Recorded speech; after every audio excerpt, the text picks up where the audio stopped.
Assalamualaikum warahmatullahi wabarakatuh. Saya Muhammad Rifa dengan NPM C122016 akan menjelaskan materi mengenai bakteriologi. Dalam kehidupan sehari-hari, sebenarnya tidak sulit menemukan bakteri. Pada tubuh manusia bahkan terdapat bakteri yang membantu sistem pencernaan. Bakteri merupakan organisme yang memiliki sel tunggal, tidak memiliki membran inti, atau bersifat prokaryotik, serta memiliki ukuran mikroskopis. Artinya diperlukan mikroskop untuk bisa melihatnya. Struktural sel bakteri tergolong sederhana jika dibanding dengan makhluk hidup lainnya, sebab bakteri tidak memiliki inti sel atau nukleus, kerangka sel, dan organel lainnya. Contohnya mitokondria dan kloroplas.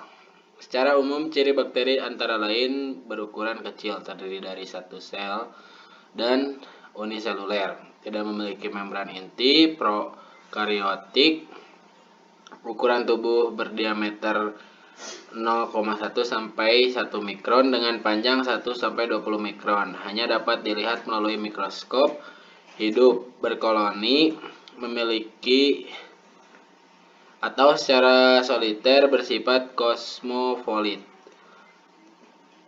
Memiliki dinding sel. Beberapa jenis mikroorganisme ini bisa membentuk endospora pada kondisi lingkungan yang kurang menguntungkan.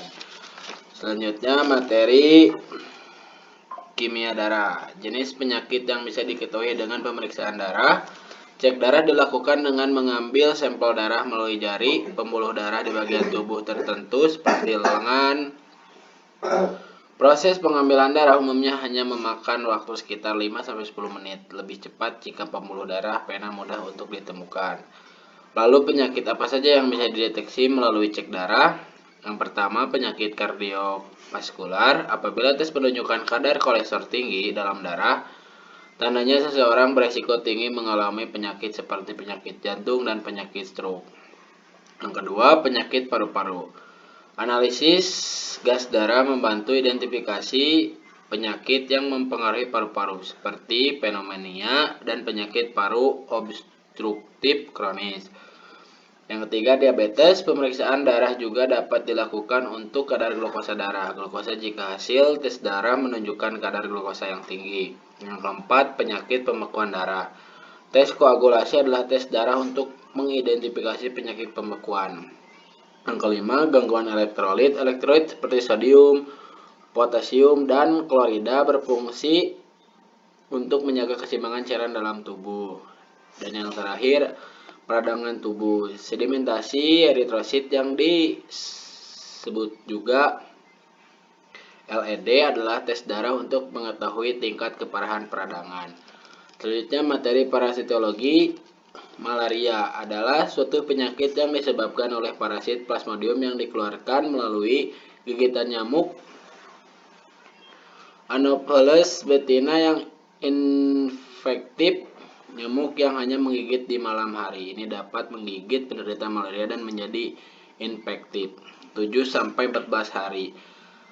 Setelah parasit di dalamnya selesai berkembang biak, mereka yang tergigit pun akan mulai menunjukkan gejala kurang lebih dalam waktu 7-14 hari. Gejala tersebut adalah menggigil yang diikuti dengan demam tinggi serta berkeringat banyak, nyeri kepala, mual dan muntah, pegal-pegal dan nyeri otot, bahkan diare pada anak-anak. Penyakit ini terutama berisiko pada balita dan ibu hamil, di mana pada balita dapat menyebabkan penurunan daya tahan tubuh.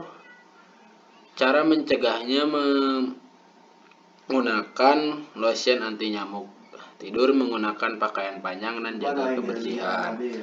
Selanjutnya materi mengenai urinalisis. Urinalisis atau disebut juga analisis urin dengan urin strip. Urin normal memiliki ciri berwarna kuning, pucat sampai jernih, lalu tidak mengandung endapan. Tidak memiliki protein, glukosa, aseton, memiliki pH berkisar 5-8. Volume urin 400 ml sampai 2000 ml per 24 jam. Pada urin strip ini terdapat 10 parameter, yaitu glukosid, nitrit, urobilinogen, protein, pH darah, spesifik gravity, aseton, bilirubin, dan glukosa.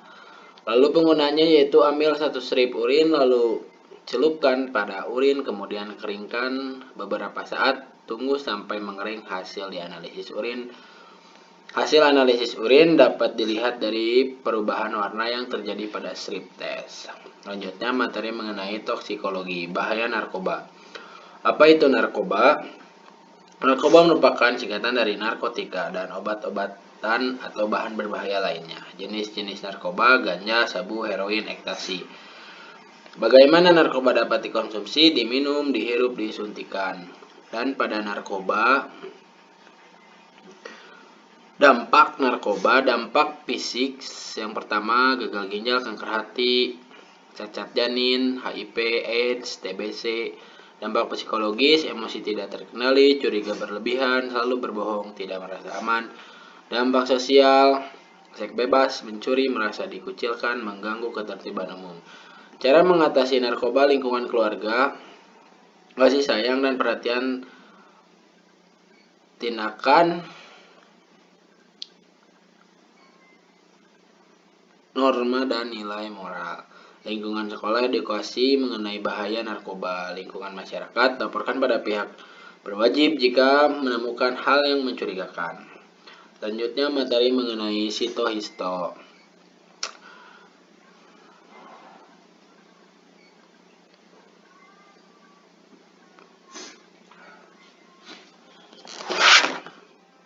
Pan paus kumaha paus?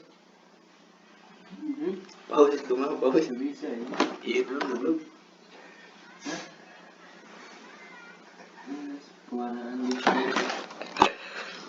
Pewarnaan deep quick pada sediaan sitologi. Pertama, sediaan kita keringkan. Setelah kering, kita celupkan ke metanol sebanyak 20 kali celupan. Setelah itu, sediaan kita keringkan dengan hair dryer. Setelah kering, kita melakukan pewarnaan eosin sebanyak 20 kali. Celupkan, setelah itu keringkan lagi. Untuk tahap ketiganya, kita lanjutkan dengan methylene blue sebanyak 5 kali. Celupkan, kemudian langsung dicuci dengan air. Pada tahap akhir, kita tetesi entelan dan ditutup dengan cover glass. Yang terakhir ada materi mengenai hematologi. Yang pertama, pengertian hematologi. Hematologi adalah ilmu yang mempelajari darah, struktur, komposisi, dengan fungsinya. 1. Pemeriksaan HB metode ilonimeter. Metode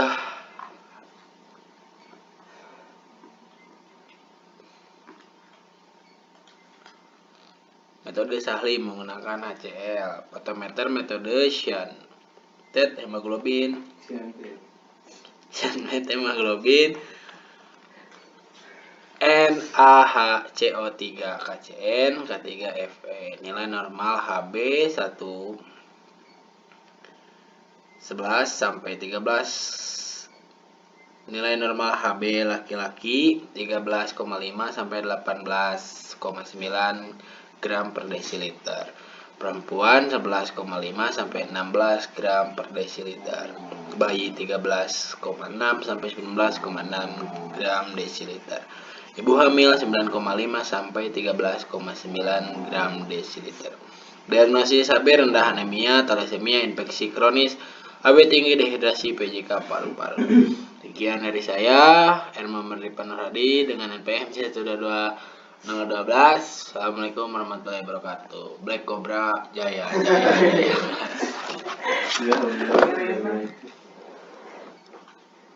Ingat, guys. Ya anjing tadi saya. Paru mana?